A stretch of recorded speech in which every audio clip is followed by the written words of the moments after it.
وأحسن منك لم تر قط عيني وأجمل منك لم تلد النساء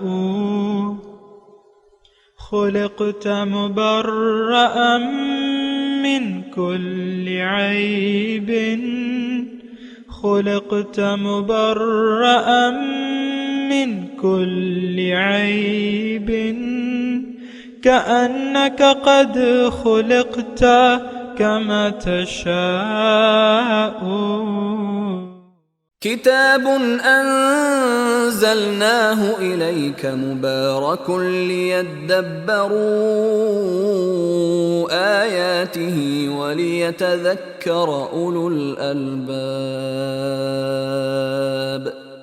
یہ کتاب برکت والی ہے جسے ہم نے آپ کی طرف نازل فرمایا ہے تاکہ دانش مند لوگ اس کی آیتوں میں غور و فکر کریں اور نصیحت حاصل کریں. اللہم صلی علی سیدنا محمد وعلی آل سیدنا محمد بعدد کل ذرۃ مئۃ الف الف مرۃ. سامعین و ناظرین کرام، السلام علیکم ورحمۃ اللہ وبرکاتہ. سامعین کرام، سورہ بقرہ درس نمبر 174 آیت نمبر 216. آج کا موضوع، کیا ہم اللہ تعالیٰ کے فیصلوں پر خوش نہیں ہیں؟ اس کے ساتھ آج کے سبق کا آغاز کرتے ہیں. سب سے پہلے گزشتہ سبق کا اعادہ ہوگا. اعوذ باللہ من الشیطان الرجیم. پناہ مانگتا ہوں میں اللہ کی شیطان مردود سے. بسم اللہ الرحمن الرحیم.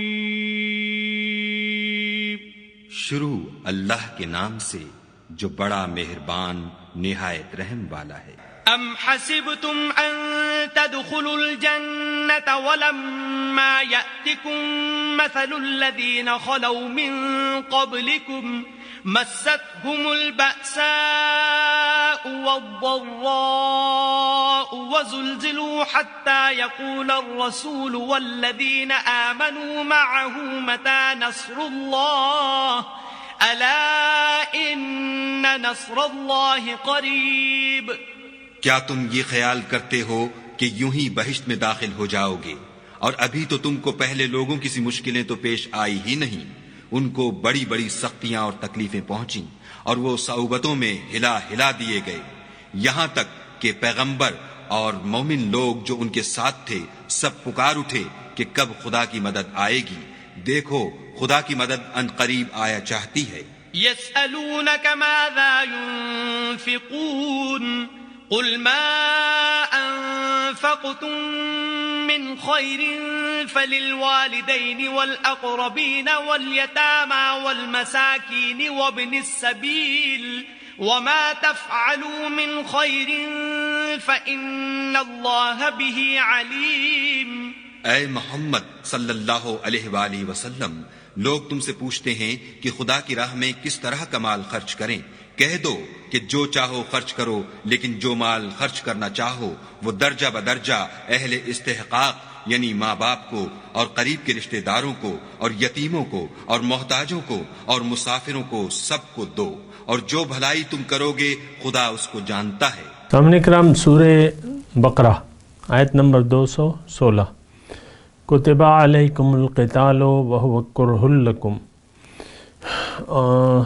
فرض کر دی گئی ہے تم پہ جنگ، وہو کرہ لکم، اور یہ طبعاً ناگوار ہے تمہارے لیے.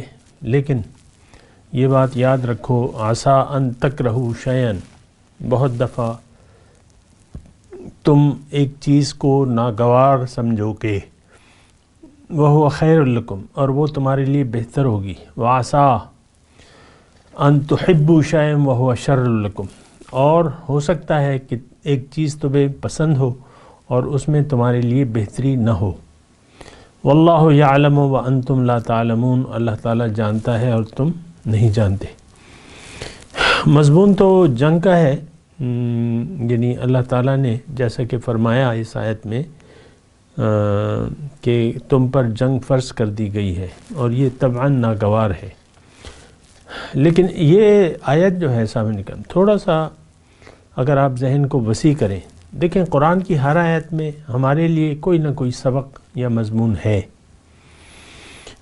لیکن آج کی جو آیت ہے اس میں ایک بہت بڑا سبق ہے، اور وہ سبق صرف جنگ کے میدان کے لیے نہیں ہے، یہ یعنی پوری زندگی پر ہماری حاوی ہے۔ دیکھیں انسان ہے، اس کی نظر ظاہر پر ہے، باطن پہ نہیں ہے۔ ایک بات یہ نوٹ کر لیں، اور ہم اپنے کام کے آغاز کو تو جانتے ہیں لیکن اس کے انجام کو نہیں جانتے۔ ایک کام ہم بہتری کے لیے عام طور پہ آپ دیکھیں، ایک کام میں ہم بہتری سمجھتے ہیں، اس کو شروع کر دیتے ہیں، بعض میں وہی کام ہمارے لیے بہتری کا باعث نہیں بنتا اور اس سے ہم پریشان ہو جاتے ہیں، اس کو چھوڑ دیتے ہیں۔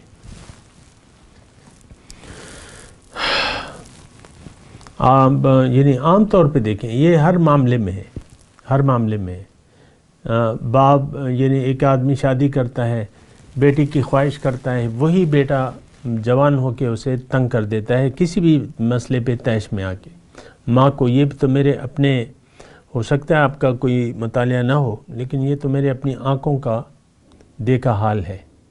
اور ہمارے اپنے رشتہ داروں میں، رشتہ دار مطلب دور کے جاننے والوں میں، ایک بیٹے نے اپنی ماں کو قتل کر دیا۔ بیٹا جو ہے وہ بری عادات کا شکار تھا، ماں سے پیسے مانگے، ماں نے پیسے نہیں دیے، اور وہ طیش میں آ کے اس نے ماں کو قتل کر دیا۔ تو اب یہ ماں تو بیٹے کو، ظاہر ہے کہ اولاد کو تو ہم یعنی کوئی نعمت سمجھتے ہیں نا، لیکن وہ نعمت ہمارے لیے زحمت کا باعث ہو جاتی ہے۔ اور اسی مال اور اولاد کی، مال کو انسان اچھا سمجھتا ہے لیکن وہ مال اس کے لیے شر کا باعث ہوتا ہے۔ اس میں ایک مجھے واقعہ آپ کے سامنے بیان کرنا ہے۔ ایک صحابی تھے، مدینے کا واقعہ ہے۔ وہ آئے حضور سے، کہا کہ حضور میرے حالات خراب ہیں، میرے لیے آپ برکت کی دعا کریں۔ حضور نے اس کو مشورہ دیا کہ بھئی یہ حالات جو ہیں یہ تمہارے ٹھیک ہیں، اس میں زیادہ کا تم مت وہ کرو، خواہش مت کرو زیادہ کی۔ اس نے پھر اصرار کیا، حضور نے دعا کر دی۔ آہستہ آہستہ اس کا جو بکریاں تھیں، 5 بکریاں تھیں، اس سے ایک ریوڑ بن گیا۔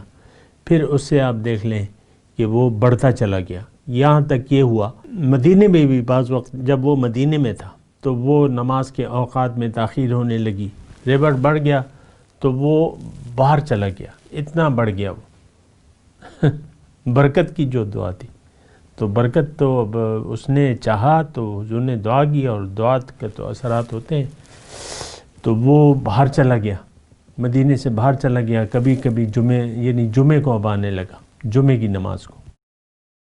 آہستہ آہستہ وہ سب کچھ اس سے رہ گیا، تو زکوٰۃ کے فرض ہونے کا حکم آ گیا۔ تو حضور نے ظاہر ہے کہ زکوٰۃ کے لیے پھر بھجوایا، کیونکہ یہ بات ساتھ نوٹ کر لیں کہ زکوٰۃ حکومت کا فرض ہوتا ہے کہ حکومت کے پاس جمع ہوگی۔ جو شرعی طریقہ ہے کہ مسلمانوں کی حکومت کو آپ یعنی حکومت آپ سے بیت المال میں وہ جمع کرے گی، اور پھر حکومت کی مرضی ہوگی کہ وہ کہاں خرچ کرے، لیکن اس کے اصول ہیں، اس کی میں وہ نہیں کرتا۔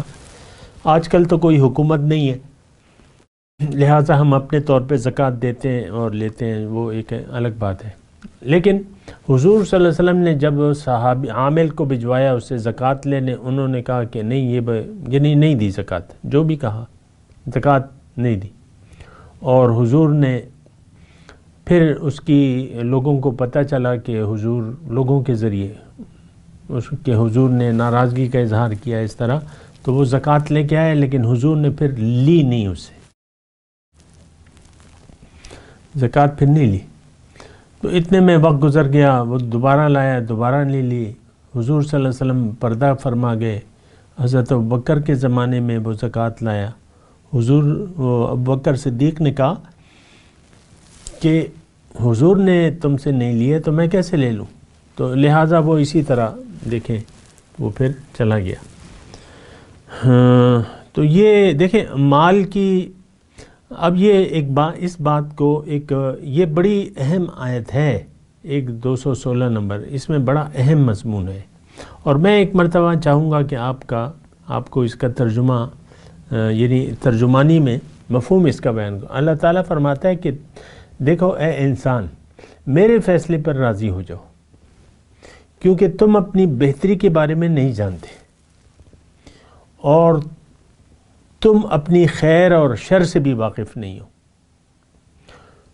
تو بہت دفعہ ایک کام کو تم اچھا سمجھتے ہو لیکن وہ اچھا نہیں ہوتا، برا سمجھتے ہو لیکن اس میں بہتری ہوتی ہے۔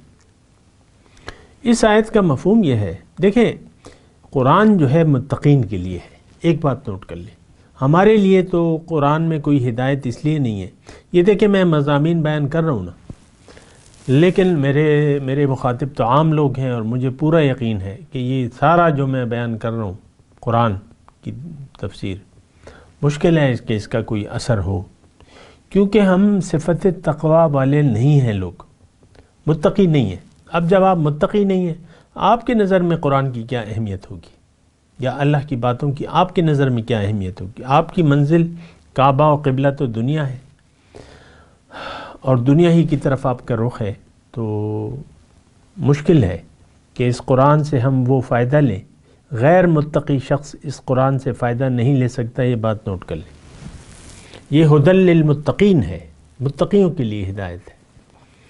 بہرحال کہنا تو میں نے ہے، اور میں آپ کو یہ کہہ رہا ہوں کہ قرآن جو ہے متقی کے لیے ہدایت ہے۔ اب متقی شخص جو ہے وہ تو بڑا محتاط طرز عمل ہوتا ہے، اس کا منزل، مقصود، محبوب اور مطلوب اللہ کی ذات ہوتی ہے، اس نے اپنے سارے کام اللہ کے حوالے کر دیے ہوتے ہیں۔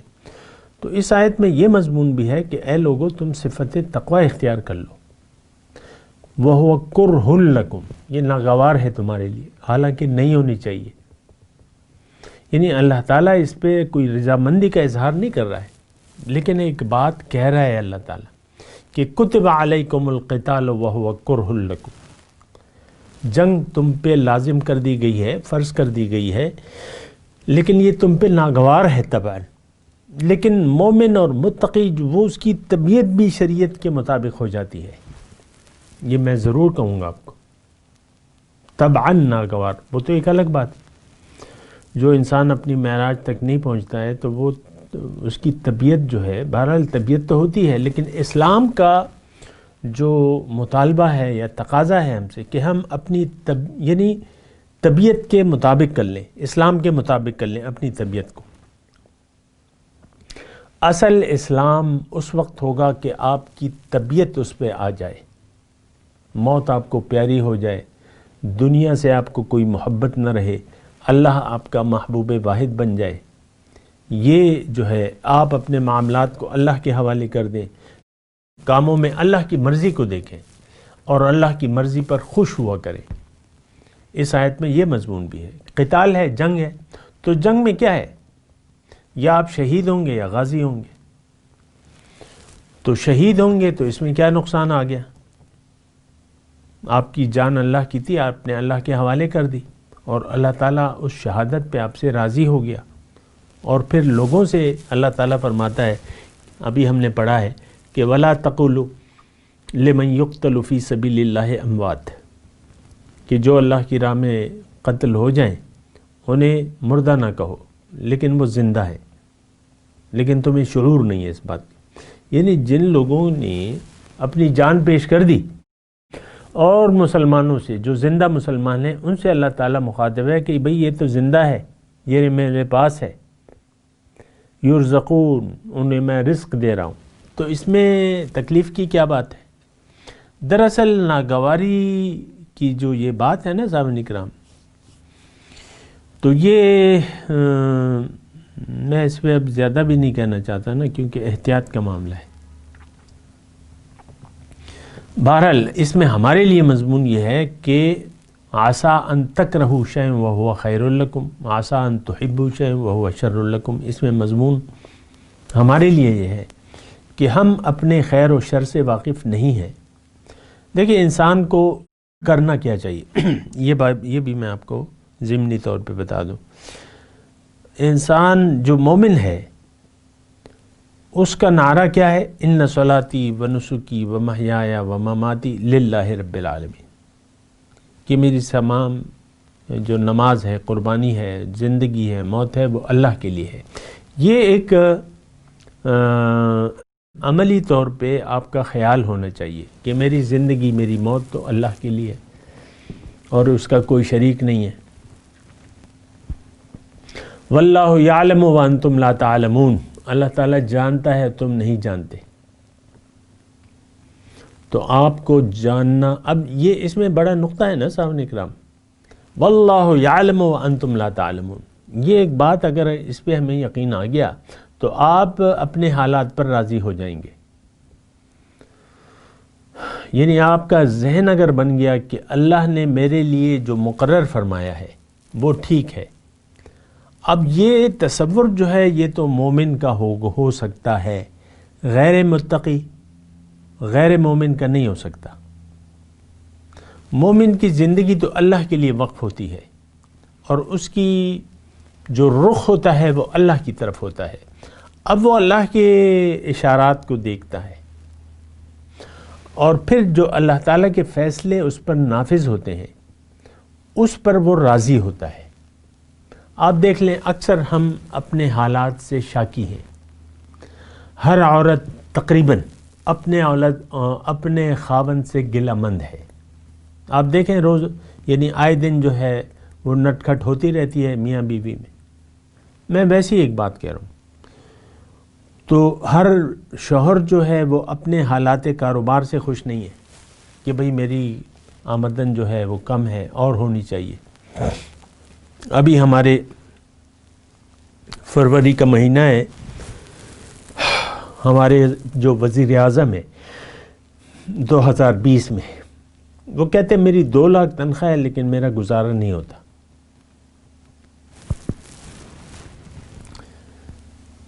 یعنی ہر انسان شاکی ہے اپنے جو اللہ تعالیٰ نے اس کے لیے مقرر کر دیا ہے اس سے وہ مطمئن نہیں ہے، شاکی ہے، شکوے میں نظر آتا ہے۔ عام طور پہ دیکھیں، چھوڑ دیں وزیر اعظم کو، آپ اپنے حالات کو دیکھیں۔ آپ کی دعائیں جو ہیں، آپ دیکھ لیں ساری دعائیں آپ کی دنیا کے لیے ہیں، ساری تمنائیں، سارے خواب آپ کی دنیا کے ہیں۔ یہ تو ایک میں عوام کی بات بتا رہا ہوں آپ کو۔ دنیا ہی کے بارے میں آپ سوچتے ہیں، دنیا ہی آپ کا مطمح نظر ہے اور دنیا ہی کو آپ چاہتے ہیں۔ اب اس میں بہت سے معاملات ایسے ہوں گے کہ اس کو آپ نہیں چاہتے لیکن وہ ہو رہے ہیں تو آپ گلہ مند ہیں۔ بہت سے حالات ہیں یعنی جس کو آپ اچھا سمجھتے ہیں لیکن وہ نہیں ہیں، تو ایسا ہوتا ہے۔ یعنی مضمون کو میں اگر سمیٹوں نا تو اس طرح اس کو میں سمیٹوں گا کہ ہر انسان گلہ مند ہے، شکوہ ہے اس کا اپنے حالات کار سے اور جو بھی حالات ہیں، تو ایسی بات تو نہیں ہے۔ یعنی دیکھیں مومن جو ہے اس کا تو یعنی اس سے تو اللہ تعالیٰ نے ایک وعدہ لیا ہے کہ تم اپنا سب کچھ میرے حوالے کر دو، اپنے آپ کو میرے حوالے کر دو۔ اسلام نام ہے اپنے آپ کو اللہ کے حوالے کرنے کا، یہ بات نوٹ کر لیں۔ ایسا اگر نہیں ہے اور آپ سب کچھ اپنے پاس رکھنا چاہتے ہیں، اپنی مال اولاد اور سب کچھ اپنے اختیارات، تو پھر آپ مومن نہیں ہیں۔ آپ مومن نہیں ہیں، برائے نام مسلمان ہوں گے، پیدائشی مسلمان ہوں گے تو، لیکن آپ حقیقی مومن نہیں ہیں، کیونکہ آپ نے تو سب کچھ اپنے پاس رکھا ہوا ہے اور رکھنا چاہتے ہیں۔ گھر میں بیٹھی ہوئی خاتون خانہ ہے یا اس کا میاں ہے، وہ کہتے ہیں یہ حالات ہم اپنے اختیارات ہم اپنے پاس رکھیں گے۔ بیوی کہتی ہے کہ کب شوہر سے خوش ہوا جائے، کب ناراض ہوا جائے، یہ میری مرضی ہے۔ اللہ کی تو مرضی کی کوئی اہمیت ہی نہیں ہے۔ یعنی آپ برا نہ مانیں لیکن یہ گھر گھر کی کہانی ہے۔ آپ نے اپنے آپ کو خدا بنایا ہے، اپنی مرضی سے آپ جی رہے ہیں اور جینا چاہتے ہیں، تو اس میں اللہ تعالیٰ کی پھر قرآن کی کیا ضرورت ہے اور حدیث کی کیا ضرورت ہے؟ لیکن انجام کو آپ دیکھ لیں کہ انجام کیا ہوگا. انجام دنیا میں آپ کا خراب ہوگا، خوش نہیں رہ سکتے آپ، یہ ایک بات نوٹ کر لیں. اور قیامت کے دن قبر میں آپ پریشان حال رہیں گے، بد حال ہوگا، برا حال ہوگا. یہ میں آپ کو واضح طور پہ بتا دوں. اب خلاصہ کلام یہ ہے کہ اللہ کے فیصلوں کو ڈھونڈیں، اس پر راضی ہو جائیں، چاہے وہ جنگ ہو یا امن ہو. آپ کے حالات اگر وہ یعنی مالی طور پہ آپ بدحال ہیں یا خوشحال ہیں، آپ اس پر یعنی راضی ہوں. پھر زندگی اللہ کے لیے گزاریں، آپ دنیا کے لیے نہ گزاریں، اپنے ظاہر کے لیے نہ گزاریں، بیوی بچوں کے لیے نہ گزاریں. آپ زندگی اللہ کے لیے گزاریں. ہاں ٹھیک ہے، بیوی بچے جو ہیں آپ کی ایک ذمہ داری ہے، کھانا پینا ان کو دینا ہے، خود بھی آپ نے زندہ رہنا ہے، وہ ایک الگ بات ہے. لیکن ہماری تو ساری توجہ کا مرکز ظاہر بن گیا ہے. یہ بہت بری بات ہے. ہم آخرت کو بھول کے زندہ ہیں اور زندہ رہنا چاہتے ہیں، یہ بہت بری بات ہے. ایسا نہیں ہونے چاہیے. اچھا، اس میں جو حکمت کی بات کیا ہے؟ اللہ تعالیٰ نے اس میں فرمایا کہ واللہ یعلم وانتم لا. اے انسان، تم اپنی بہتری کے بارے میں نہیں جانتے، اللہ جانتا ہے. اب ہر انسان کو تھوڑی توجہ سامنے، ہر انسان کو اللہ تعالیٰ نے اپنے لیے پیدا کیا ہے کہ یہ دنیا میں ایسی زندگی گزارے کہ یعنی اس میں میری ملاقات کی اہلیت پیدا ہو جائے. اب یہ اللہ کی چاہت ہے. اور اب اللہ تعالیٰ نے ہر انسان کو مختلف حالات میں پیدا کیا ہے. لیکن ایک یہ ہے کہ آپ نے دنیا کے بارے میں زیادہ نہیں سوچنا، اپنے مقصد حیات کے بارے میں سوچنا ہے کہ میں نے کرنا کیا ہے، میری ڈیوٹی کیا ہے، میری منزل کیا ہے. تو پھر جو ہے آپ نے ایک یعنی مناسب فیصلہ کرنا ہے.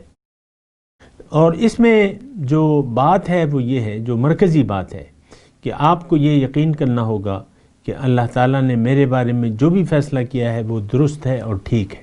جن حالات میں بھی اللہ تعالیٰ نے مجھے پیدا کیا ہے وہ ٹھیک ہیں، وہ اللہ نے ایسا کیا ہے، میں اس پر راضی ہوں. اب میں نے اپنا کام کرنا ہے، جس کام کے لیے میں پیدا کیا گیا ہوں. اب میں نے اس راستے پر چلنا ہے، اس منزل کو منزل بنانا ہے اور اس راستے پر چلنا ہے. تو پھر یہ ہے کہ اللہ تعالیٰ واللہ یعلم وانتم لا تعلمون پہ آپ کو یقین کرنا ہوگا، ورنہ تو ساری زندگی آپ کی گلے شکوے کی نظر ہو جائے گی. یہ ہم خاتون خانہ جو شوہر سے شاکی رہتی ہے ہمیشہ، اور خاوند اپنی عورت سے شاکی رہتا ہے ہمیشہ، تو اس کا مطلب کیا ہے کہ یہ اللہ کے جو حالات یعنی جو حالات اللہ تعالیٰ نے اس کو دیے ہیں، یہ اس پر نہ عورت راضی ہے نہ مرد راضی.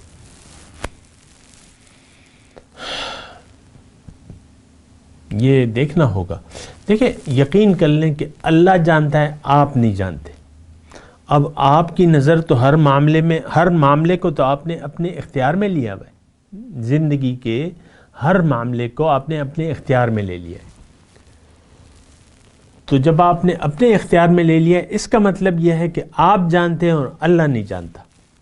بے شک میرا یقین ہے کہ آپ زبان سے کبھی یہ نہیں کہیں گے کہ میرا اللہ نہیں جانتا، میں جانتا ہوں. زبان سے تو آپ کبھی نہیں کہیں گے، لیکن عملی طور پہ ہم سب نے زندگی کے تمام اعمال و افعال ہمارے اپنے اختیار میں ہم نے لیے ہوئے. اللہ کو حوالے کرنے کے لیے تیاری نہیں ہے، اپنے اللہ کے سامنے سر جھکانے کے لیے تیاری نہیں ہے. ہونا یہ چاہیے کہ اللہ کا جو بھی حکم ہو آپ اس پر خوش ہو جائے. میں یہ نہیں کہہ رہا کہ آپ صبر کریں، کیونکہ صبر کا معنی عربی میں الگ ہے، جو ہم معنی کرتے ہیں وہ الگ ہے. کیا کریں یار، اب صبر ہی کریں گے؟ نو، ایسا نہیں ہے. اللہ نے جو جن حالات میں آپ کو پیدا کیا ہے اس پر آپ خوش ہوں کہ یہ جو بھی حالات ہیں بس یہی مناسب تھے میرے لیے، یہ اللہ کا فیصلہ ہے، میں اس پہ راضی ہوں. اب آپ نے اپنے اصل کام کی طرف توجہ کرنی ہے، جس کام کے لیے اللہ تعالیٰ نے آپ کو آسمان سے زمین پر اتارا ہے اور آپ کو جسم دیا ہے اور آپ کو زندگی دی ہے اور دیے جا رہا ہے. تو واللہ یعلم وانتم لا تعلمون، اس پر آپ یقین کر لیں. ہمارا اس پر یقین نہیں ہے. یہ ساری جو آیت ہے نا، یہ ہمارے اپنے عمل میں نہیں ہے. ہماری اپنی چاہتیں ہیں اور ہم اپنی چاہتوں میں اللہ کی مرضی کو تلاش نہیں کرتے. یہ دنیا ہے، عام طور پہ آپ دیکھ لیں، ہر شخص چاہتا ہے کہ میری لیے مالی وسائل زیادہ ہوں، میرے رزق میں برکت ہو، بہت پیسے ہوں میرے پاس، جو چاہو میں خرید لوں. ایسا ہے کہ نہیں؟ چلیں آپ بتائیں. مالی فراوانی ہر انسان چاہتا ہے، خوشحالی چاہتا ہے. خوشحالی کا مطلب یہ ہے کہ بس پیسے آئے ہیں اور یہ ہوتے رہیں، تو یہ تو کوئی بات نہیں ہے سامنے کا.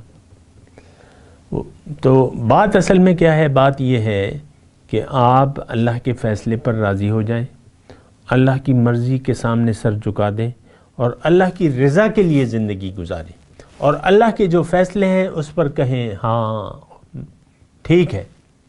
طبیعت کرہ لکم میں بات کر رہا ہوں کہ آپ کی طبیعت پر کوئی اللہ کی رضا ناگوار نہ گزرے، خوش ہو جائیں.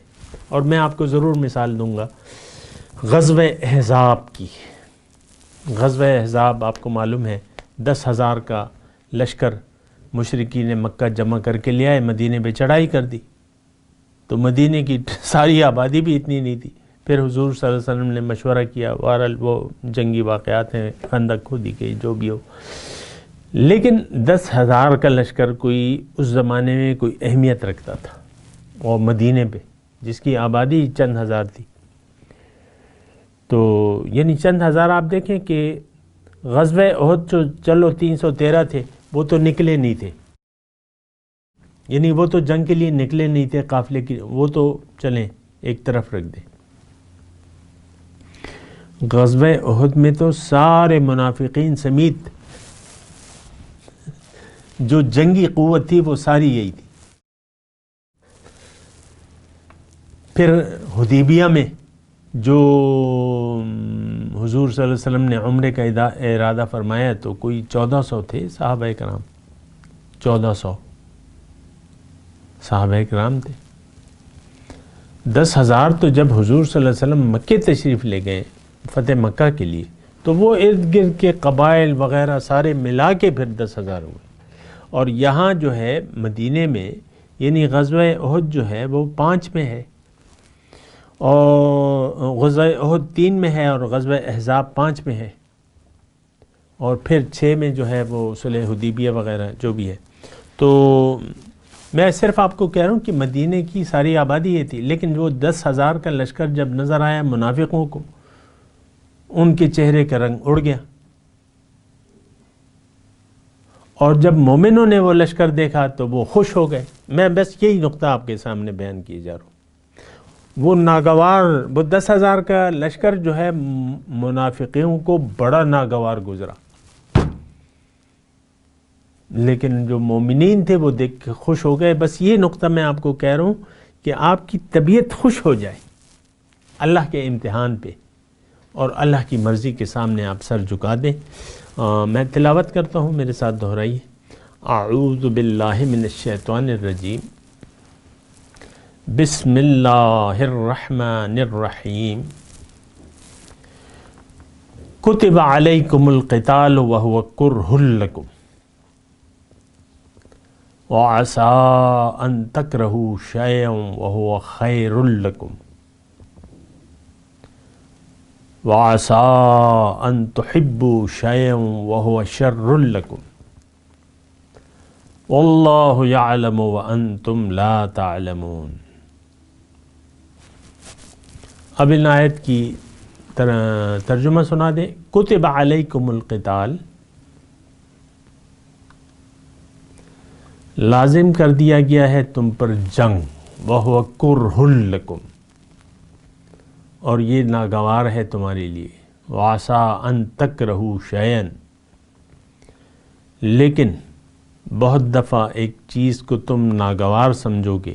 وہو خیر لکم، اس میں بہتری ہوگی تمہارے لیے.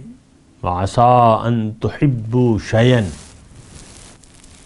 اور بہت دفعہ ایک چیز کو تم اچھا سمجھو گے، وَهُوَ شَرٌّ لَكُمْ، اور اس میں وہ بری ہوگی تمہارے لیے. وَاللَّهُ يَعْلَمُ وَأَنْتُمْ لَا تَعْلَمُونَ، اللہ جانتا ہے تم نہیں جانتے. اب ان آیت کی تلاوت و ترجمہ. اعوذ باللہ من الشیطان الرجیم. پناہ مانگتا ہوں میں اللہ کی شیطان مردود سے. بسم اللہ الرحمن الرحیم. شروع اللہ کے نام سے جو بڑا مہربان نہایت رحم والا ہے. كتب عليكم القتال وهو كره لكم وعسى أن تكرهوا شيئا وهو خير لكم وعسى أن تحبوا شيئا وهو شر لكم والله يعلم وأنتم لا تعلمون. مسلمانوں، تم پر خدا کے راستے میں لڑنا فرض کر دیا گیا ہے.